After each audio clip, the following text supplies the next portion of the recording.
వైఖరిని మార్చుకోవడమే విరోధాలకు విరుగుడు. కుటుంబంలో గాని, కార్యాలయంలో గాని ఎవరితోనైనా విరోధం ఏర్పడినప్పుడు ఒకరి గురించి ఒకరు మంచిగా ఆలోచించడం మర్చిపోతారు. పగ, ప్రతీకారాలతో ఏర్పడిన ప్రతికూల వైఖరి ప్రస్తుత ప్రశాంతతను పోగొట్టడంతో పాటుగా భవిష్యత్ ప్రణాళికలను పక్కదారి పట్టిస్తుంది.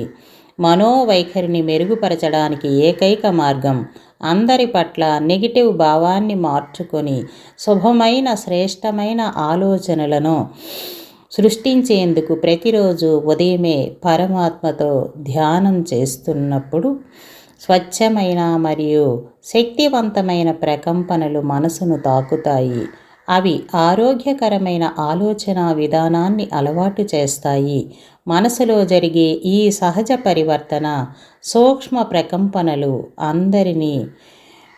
అందరి మనసును తాకి శాంతపరుస్తాయి. ఆలోచనలకు మంచి వైపు మరల్చుతాయి. తన సంబంధ బాంధవ్యాలను చక్కదిద్దుకోవడానికి, ప్రశాంత జీవనాన్ని జీవించుటకు చక్కటి అవకాశం లభిస్తుంది.